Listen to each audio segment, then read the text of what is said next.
श्री श्री 1008 के स्वामी संत श्रोमणी सतगुरु रामपाल जी भगवान की जय हो। सत साई पवन भाई भैया, कुछ सपने को लेकर आपसे कुछ बातें शेयर करना चाहती हूँ। परमात्मा ने प्रेरणा की है दासी को। दासी ने संकल्प नाम दीक्षा ले रखी है। भैया, परमात्मा ने इतना दृढ़ कर दिया, वैसे ज्ञान आधार से कर ही दिया मालिक ने आपको निमित्त बना के। साथ में सपने में भी आकर के परमात्मा ने दृढ़ बनाया है दासी को। तो वो सपने को ही लेकर भैया कुछ बातें शेयर करना चाहती हूँ। जब भी सपना आया, दासी ने आपको फ़ोन भी किया, लेकिन शायद आप बिजी थे, शायद मालिक की भी दया ना थी उस समय फ़ोन उठाने की, आप नहीं उठाए भैया। तो सबसे पहले सपने का जिक्र करती हूँ भैया आपसे, सभी भाई बहनों से। जब भैया आप लाइव आया करते थे पहले, तो नई नई परमात्मा से जुड़ी हुई थी, थोड़ा ज्ञान भी कमज़ोर था।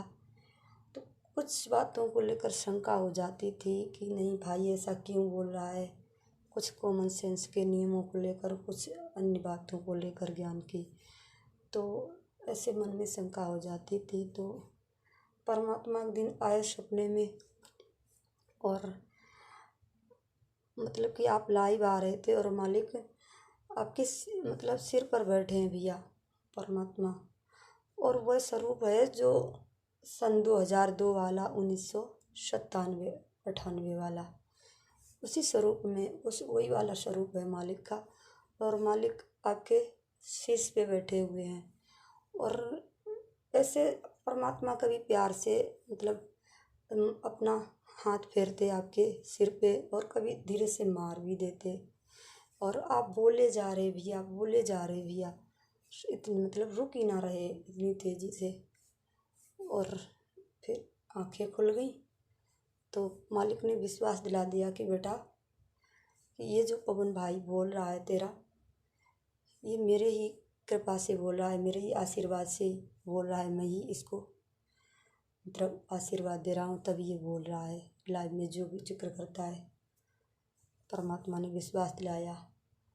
दूसरी बार का सपने का जिक्र भैया, ये साध संगतियाँ भैया स्टार्ट ही नहीं हुई थी कि इसके 1-2 महीने पहले दासी ने स्वप्न में देखा भैया कि कहीं साध संगति हो रही है। साध संगति तो उस समय तो नहीं समझ में आई जब परमात्मा सपने में दिखाए थे मालिक। और सपने में दिखाए अब समझ में आई, जब साध संगतियाँ स्टार्ट हुई उसके कई 1-2 महीने बाद समझ में आया भैया। तुरंत तो नहीं समझ में आया, कमज़ोर हूँ थोड़ा ज्ञान में। तो परमात्मा ने आप हो और कुछ भाई बहन हमारे थोड़े से ही बैठे हुए हैं, और जिस तरह और परमात्मा बैठे हुए हैं कुर्सी पर, और आप खड़े हो और माइक में बोल रहे हो, भाई बहनों को समझा रहे हो आप। और रेस्टोरेंट का ये सारा सामान सोशल मीडिया वाला रखा हुआ है वहीं पर साध संगति में ही। और इतना देखा तो मेरे दासी के मन में तो आया स्वप्न में ही कि मालिक ये सब क्या है, गुरु जी बैठे हुए हैं और पवन भैया बोल रहे हैं, ऐसा क्यों है, परमात्मा क्यों चुप बैठे हुए हैं, पवन भैया सारी बातें समझा रहे हैं भाई बहनों को, हम सब तो ऐसा दिन जब आंखें खुली फिर भी दिन में भी चलता रहा यही सारी बातें कि परमात्मा चुप बैठे थे, ये सब क्या सपना देखा। तब भी भैया दासी ने आपको फ़ोन किया, आप नहीं उठाए। मैसेज भी किया, मैसेज तो नहीं किया, फ़ोन ही किया भैया, नहीं उठाए आप। चलो वो भी निकल गई, मैंने कहा होगी कुछ परमात्मा की रजा, मालिक जाने। फिर जब भैया ये स्टार्ट हुई साध संगतियाँ, जब साध संगतियाँ स्टार्ट हुई तो परमात्मा ने तो आपको ही सेवा दे रखी है बोलने की, भाई बहनों को समझाने की, आप समझाते हो। और फिर परमात्मा का वो सत्संग सुनाए आप कि जहाँ मेरी महिमा होती है वहाँ मैं गगन का अंत, जहाँ वो तो नंगर अमान है जहाँ मेरे प्यारे संत। जहाँ मेरी महिमा होती, मतलब वहाँ पहुँच जाता हूँ। तो शायद परमात्मा ने वो साथ संगति वाला ही मालिक ने दिखाया था सपना। तो पवन भैया जब भी साथ संगति या जहाँ भी होती हैं, परमात्मा पर विराजमान होते हैं, मालिक बैठे रहते हैं, सभी को देखते रहते हैं। मालिक ने पहले ही सपने में दिखा दिया मेरे को, तब मेरे को समझ में आया कि ये हाँ परमात्मा ने साथ संगति के लिए संकेत किया था। उसके बाद तीसरी बार का सपना भैया, तीसरी बात का ये सपना भैया, जब आपने वो एक पोस्टर बताया था पीला वाला, परमात्मा की ज्ञान प्रचार वाली सेवा के लिए, जो मतलब पीला वाला सा बनाया था परमात्मा की ज्ञान प्रचार की सेवा के लिए। तब भी परमात्मा भैया एक दिन पहले परमात्मा आए, दो दिन पहले भैया परमात्मा आए सपने में। दासी ने देखा मतलब, और आप हो और आपके साथ एक और भाई है जिसको मैं पहचानती नहीं। उस भाई को और दासी है, और परमात्मा वहीं पर प्रकट हो गए जहाँ हम भाई बहन थे। और मालिक आपसे बोले कि बेटा थोड़ा बड़ा सा पोस्टर बना, और बोले और खूब बढ़ चढ़ कर सेवा कर बेटा, अब समय आ गया है तेजी से ज्ञान प्रचार करने का, खूब बढ़ चढ़ के सेवा कर, ऐसे बोले परमात्मा। बस दासी की आँख खुल गई। तो मैं समझ ना पाई कौन सा पोस्टर कौन सा वाला नहीं भैया। तो भैया मैंने आपके पास एक ऑडियो भी मतलब भेजी थी उसी सपने को लेकर, आप शायद बिजी थे नहीं देख पाए। चलो ठीक है, पता नहीं। तो तीसरे दिन भैया आप लाइव आ गए। तो लाइव में उसी ज्ञान वाले उस पोस्टर को लेकर आपने जिक्र किया था कि पोस्टर एक बना रहे थे, परमात्मा के ज्ञान आदर्श बना रहे हैं सेवा करने के लिए, ज्ञान प्रचार की। तो मालिक ने वो भी चेता दिया कि जो कुछ करवा रहे हैं उस पवन दास भाई से हम ही करवा रहे हैं। उसके बाद परमात्मा का चौथी बार का सपने का जिक्र, जो अभी 2-4 दिन पहले देखा था भैया, जो मतलब परमात्मा दासी के घर पे आए और आप हो, परमात्मा आपसे कुछ बोल रहे हैं। अब सपने में तो कुछ बोल रहे थे, थोड़ा थोड़ा याद भी था सपने में जब देख रहे थे, लेकिन जब सुबह आंखें खुली तो नहीं कुछ याद रहा कि मालिक क्या कर रहे थे आपसे। और आप यूं नीची गर्दन किए हुए बिल्कुल परमात्मा से नजरें नहीं मिलाए, बिल्कुल ही नीची गर्दन करे हुए थे, आधी नी की तरह मालिक के आगे खड़े थे। और मालिक आपसे बोल रहे थे और आप परमात्मा की सारी बातें गर्दन हिला हिला के मतलब नीचे की हुई गर्दन स्वीकार कर रहे थे सारी। तो मैंने तो समझ ना पाए, और इस सपने का जिक्र मैंने एक रीमा बहन है सिद्धार्थ नगर की, उससे जिक्र किया था कि मैंने बहन ऐसे ऐसे स्वप्न में देखा। तो बहन ने तो कहा याद नहीं समझ पाए थोड़ा। फिर आप जब लाइव आए सुबह 7 अगस्त को, जब ये लाइव वाला सुबह वाला देखा भैया, ये न्यूज़ वाला भास्कर न्यूज़ वाला, तो समझ गए भैया परमात्मा यही कुछ सेवा के लिए आपको समझा रहे थे। और दासी को बहुत खुशी हुई भैया, और परमात्मा ने सपने में भी आ करके दृढ़ किया दासी को, ज्ञान आदर्श परमात्मा ने दृढ़ कर ही दिया। क्योंकि जब से भक्ति से जुड़े हैं, संकल्प दीक्षा ले रखी है, और तब से ही भैया आपकी वीडियो देख रहे हैं, ज्ञान आदर्श परमात्मा के सत्संग भी सुन रहे, साथ में आपके भी वीडियो देख रहे हैं, तो सब क्लियर है, ठीक है भैया। और परमात्मा ने सपने में भी आ करके दृढ़ कर दिया कि बेटा साध संगति से जुड़े रहना है, साध संगति ही मेरा मिशन है, सच्चा मार्ग है, आगे बढ़ेगी, साध संगति से ही आगे मेरा मार्ग चलेगा। और शायद भैया दासी कमज़ोर है थोड़ा, परमात्मा को शायद पता था, इसलिए सपने में आ करके दृढ़ कर दिया।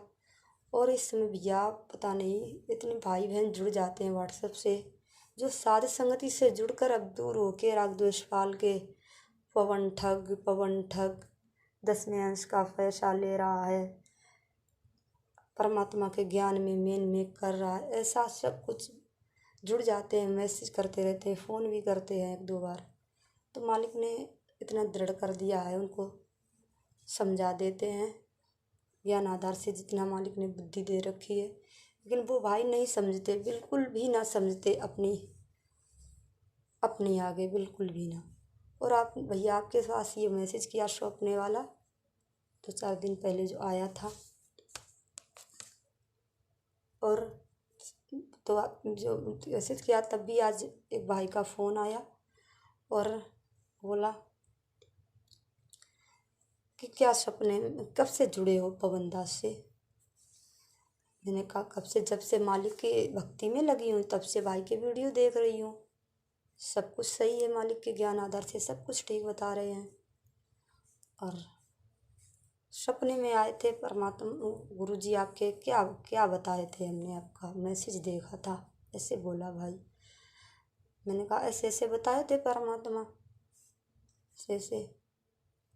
फिर वह भाई बोलने लग गया, वो तो पवन वो ठग है, 10वें अंश का पैसा ले रहा है और पता नहीं क्या क्या। तो मैंने उससे कहा भाई से ही बात करो, इस मामले में मेरे से क्यों कर रहे हो? आपको लग रहा है कि वो 10वें अंश का पैसा ले रहा है, ठग रहा है, तो उस डायरेक्ट भाई से ही बात करो ना, मेरे से क्यों कर रहे हो भाई?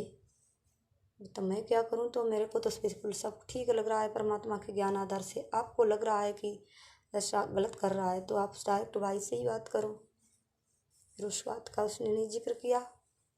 फिर बोला अब कबीर साहब की जय क्यों नहीं बोलते, कबीर साहब की क्यों नहीं जय? मैंने कहा कबीर साहब मेरे परमात्मा हैं, तो मैं एक जय बोलती हूँ, मालिक की बंदी छोड़ सतगुरु रामपाल जी भगवान की जय हो।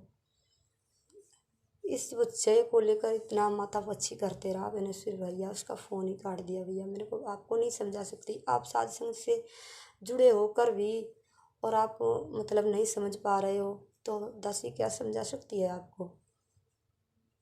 ये राग द्वेष पाल के आप मतलब सतलोक नहीं जा सकते भाई। जब एक भगत को नहीं समझ पा रहे तो भगवान को कहाँ से समझोगे? ऐसे करके शायद ये भैया भाई बहन मेरे को थोड़ा कभी मैसेज से कभी फ़ोन से डिस्टर्ब करने की कोशिश कर रहे हैं, भ्रमित। शायद इन्हें मालिक ने इसीलिए दासी को सपने में भी आ करके दृढ़ किया भैया कि थोड़ी दासी ज्ञान में थोड़ा ज्ञान आधार से जल्दी जवाब नहीं दे पाती। शायद परमात्मा ने इसीलिए सपने में आ करके मालिक ने दृढ़ बनाया है कि बेटा साध संग से दूर नहीं होना है। वो तेरा भाई पवन दास, उसको मैंने ही निमित्त बना रखा है, सारा कुछ परमात्मा ने समझा दिया है मालिक के ज्ञान आधार से। अब परमात्मा से नहीं दूर होंगे, ना ही साध संग से दूर होंगे भैया, बिल्कुल लगे रहना है परमात्मा जब तक नहीं आ रहे दृढ़ता से। यही सच्चा मार्ग है, मालिक ने सब कुछ समझा दिया, क्लियर करा दिया। यही कुछ थोड़ी बातें शेयर करनी थी भैया आपसे, सभी भाई बहनों से।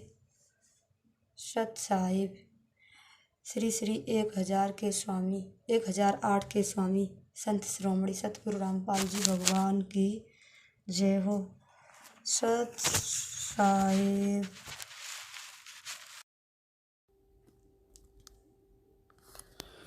बंदी छोड़ सतगुरु रामपाल जी परमेश्वर जी की जय हो। परमपिता परमेश्वर जी की सभी प्यारी आत्माओं को मुझ पवन दास का सत सत प्रणाम। बहन जी, परमात्मा की एक वाणी है कि मैं रोवत हूँ सृष्टि को, सृष्टि रोवत मोहे, गरीब दास इस वियोग को समझ न सकता कोई। जब समय रहता है उस समय जीव आत्माएं नहीं जागती हैं, वाद विवाद करती हैं, फालतू का तर्क वितर्क करती हैं, मीन मेख निकालती हैं, मन में दोष पैदा कर लेती हैं काल प्रेरणा से। और जब वे महापुरुष यहाँ से चले जाते हैं उसके बाद उन्हें पूर्ण परमात्मा का दर्जा दे के, उनके नाम के आगे सैकड़ों उपाधियाँ लगा के, उनकी मंडी बना के, मंदिर बना के चढ़ावे चढ़ाती हैं, मन्नतें मांगती हैं। फिर क्या मिलेगा? कुछ नहीं। पिछले 27 वर्षों से यही स्थिति परम पूज्य सतगुरु रामपाल जी भगवान के साथ हो रही है। भगवान आके और हमें समझा रहा है, हमारे भले की कह रहा है, आत्म कल्याण का मार्ग दिखा रहा है। और हम नीच क्या कर रहे हैं उनके साथ में? जगत का तो दोष ही क्या है, बेचारों को ज्ञान नहीं है, वो तो कुछ भी कर सकते हैं। 10-10 साल से गुरुजी से सारनाम तक लेके लोग बरवाला कांड के बाद उनसे दूर हो गए, दूसरे पंथों में जाके उनके विषय में उल्टा सीधा बोलते हैं, भला बुरा कहते हैं। तो बहन, ये तो इस काल भगवान की प्रकृति का नियम है। गंदा लोक है, यहाँ आप किसी के भले की बात करो तो वो आपसे नाराज़ हो जाएगा। परमात्मा कहते हैं ना, गधे की आंख में घी डालो तो वो सोचेगा मेरी आंख फूट रहा है। तो वो स्थिति है यहाँ पे। इस काल के लोक में यदि आप किसी का भला सोचोगे तो वो सोचेगा कहीं न कहीं इसका कोई स्वार्थ है, वरना बिना स्वार्थ के कौन भला ऐसा करता है। जबकि उन्हें पता नहीं कि परमेश्वर के मार्ग में जो परमार्थ के कार्य होते हैं 19 स्वार्थ भाव से किए जाते हैं। साधु संत भक्तों का कोई स्वार्थ नहीं होता है, जो वास्तव में साधु संत और भगत होते हैं। तो ये तो कोई बड़ी बात नहीं है बहन जी। दूसरी बात, परमात्मा सब कुछ करने में समर्थ है। परमेश्वर सतगुरु रामपाल जी भगवान को हम जैसे 2 कोटि के जीवों की कोई आवश्यकता नहीं है अपने मिशन के लिए, अपने कार्यों को आगे पहुंचाने के लिए। लेकिन परमेश्वर हमसे भक्ति करवाते हैं हमें यहाँ से निकालने के लिए। तो जाहिर सी बात है, ये छोटी मोटी सेवा परमेश्वर दे के आशीर्वाद उन्हीं का रहता है, शक्ति उन्हीं की काम करती है। बस हमें एक यंत्र की तरह आगे खड़ा करके और हमारे थोड़े बहुत अच्छे शुभ कर्म परमात्मा इस बहाने बनाते हैं। लेकिन इस बात को मूर्ख लोग नहीं समझेंगे। क्या 650 साल पहले वो परमात्मा खुद वेदों के मंत्र उन पंडितों को तोताद्री शहर में जो भंडारा था, क्या नहीं सुना सकते थे? जिस भंडारे में शर्त रखी गई थी कि जो व्यक्ति वेदों के 5 मंत्र पढ़ के सुना देगा उसको ब्राह्मणों के भंडारे में भोजन करने दिया जाएगा, अन्यथा बाहर जो शूद्रों का भंडारा है वहाँ जाके भोजन भंडारा करो। क्योंकि वो नहीं चाहते थे कि कबीर जी, वो समझते थे कि ये जुलाहा जाति से है और ये पंडितों के साथ भोजन करेगा, हमें अच्छा नहीं लगेगा। इसलिए उन्होंने कबीर जी को उस समय साइड में करने के लिए एक ये कंडीशन रखी थी। लेकिन उस समय परमात्मा ने एक भैंसाराम की तरफ इशारा किया और उनको आशीर्वाद दिया, और भैंसे ने संस्कृत में वेदों के श्लोक पढ़े और हिंदी में अनुवाद करके उन पंडितों को सुनाया। क्या बहन जी वो परमात्मा स्वयं वो श्लोक नहीं सुना सकता था क्या? तो ठीक इसी प्रकार सतगुरु रामपाल जी भगवान वर्तमान में भी सब कुछ करने में समर्थ हैं। ये वही परमात्मा है। लेकिन हम जैसे नीचों के थोड़े बहुत शुभ कर्म बनाने के लिए परमात्मा यंत्र की भांति यूज करते हैं। और बहन जी, राग द्वेष ईर्ष्या रखने वालों की कमी ना तो देखो सतयुग में होती है, ना त्रेता में, ना द्वापर में, ना 650 साल पहले थी, ना आज है। जब भगवान के लोग नहीं हो सके, भगवान आके 27 साल से आत्म कल्याण का मार्ग दिखा रहा है, और जब उसमें लोग मीन मेख निकाल सकते हैं तो बहन आप और हम 2 कोटि के जीव हैं, हमारी बातों में तो लाखों लोग मीन मेख निकाल दें, कोई बड़ी बात नहीं है। लेकिन गुरुजी ने साथ में ये भी बता रखा है बेटा कि सठ दल दोनों दीन का, मन में दोष न धार, सतगुरु का तो कोई एक है, यो काल का सब संसार। कि बेटा जो मेरे भगत मेरे नहीं हो पाए तो तेरे भगत भाई तेरे कहाँ से हो जाएंगे? ठीक है, जो अधिकारी हंस हैं वो तो कहीं नहीं जाएंगे, वो तो ज्ञान आधार से नीर खीर का निबेरा करेंगे। और जो बकवादी होते हैं ना, जो गुरुजी के शरण में आने के बाद भी नहीं सुधरते हैं, वो बकवादी इंसान होते हैं, वो काल प्रेरित होते हैं, वो अपनी खोटी हरकतों से बाज नहीं आते हैं। तो गुरुदेव ने कहा कि बेटा ऐसे लोगों को देख के नहीं चलना है, जो अच्छी आत्मा है, जो ज्ञान को आधार बना के नीर खीर का निबेरा करती हैं, सोच समझ के आगे चलती हैं, सतगुरु से डर के रहती हैं, ऐसी आत्माओं तक ये संदेश पहुंचने चाहिए। उन आत्माओं के विश्वास को परमात्मा ने दृढ़ करना है, और ऐसे भाई बहनों के लिए ही परमात्मा ने दास की सेवा लगा रखी है। और एक समय बहन जी आश्रम में गुरुजी ने कहा कि दास सत्संग कर रहा था, तो सामने, क्योंकि शुरू का समय था, इतनी भीड़ नहीं हुआ करती थी, क्रोथा आश्रम की बात बताई गुरुजी ने, 200-400 भगत भाई बहन बैठ के सत्संग सुन रहे थे परमात्मा का। तो सत्संग के बाद में एक बुढ़िया थी जो राधा स्वामी पंथ से थी। तो जब आशीर्वाद के लिए लाइनों में लगते हैं तो गुरुदेव ने कहा कि हाँ, उस बुढ़िया ने कहा कि बाबा एक बात बताऊँ आपको? बोले हाँ। क्योंकि ज्ञान इतना था नहीं, जो बड़े बूढ़े होते थे वो अपने से छोटी उम्र वालों को छोटा ही समझते थे, उन्हें क्या पता कि ये परमात्मा बैठे हैं। बोले भाई जब तू सत्संग करने लगता है ना, तो मैंने देखा ऊपर से तेरे ऊपर एक सफ़ेद दाढ़ी मूछ वाला आदमी आया और तेरे अंदर समा गया, और जैसे ही तूने सत्संग ख़त्म किया तो वो दाढ़ी मूछ वाली जो वो पावर थी, जो वो शक्ति थी, वो निकल के बाहर चली गई। यानी परमात्मा ने जीव की जैसी धारणा होती है, जीव ने जिस रूप में परमात्मा को मान रखा होता है, उसी रूप आधार से परमात्मा उस जीव का भ्रम निवारण करता है। जैसे कोई विष्णु का पुजारी है, कोई शंकर का पुजारी है, तो परमात्मा ही लाभ देता है सबको, साधकों को। लेकिन जिसकी आस्था जिसमें होती है, उसी इष्ट या गुरु रूप में परमात्मा उसको दर्श करवाता है, उसको आभास करवाता है।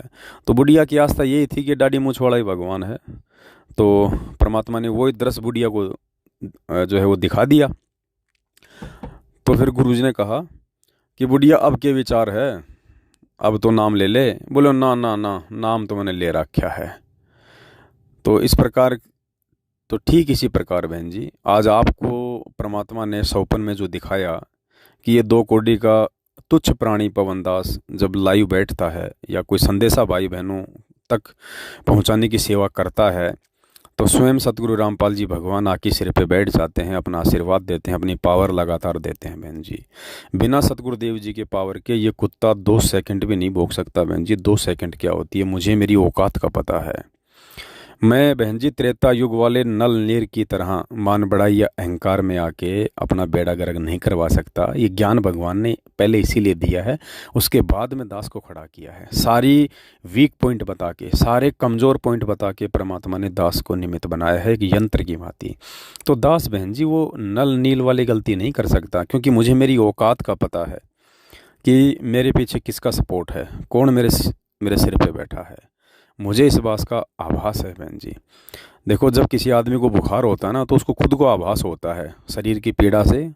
दूसरा आदमी आभास नहीं कर सकता कि इसको बुखार है, क्योंकि बुखार में कोई फोड़े तो निकलते नहीं, अंदर की पीड़ा होती है, शरीर टूटता है। तो जिसको बुखार होता है ना, उसी को मालूम पड़ता है इस बात का। तो बहुत सारी बातें हैं बहन जी करने को तो, लेकिन जो समझ जाए उसका भला, ना समझे वो समय आने पे परिणाम भुगतेगा बहन जी। और हमारी तो सेवा है, हम तो करते रहेंगे भाई परमात्मा के आशीर्वाद से। जब हमारे बाप ने संघर्ष करने से पीछे कदम नहीं हटाए, तो हम कौन होते हैं हटाने वाले, जब हमारा बाप साक्षात हमारे सिर पे बैठा हुआ। तो बस बहन जी, और क्या बताएं, जो परमात्मा का होगा वही समझेगा इन बातों को। बाकी तो भैंस के आगे बीन बजाने जैसा है। सत साहिब।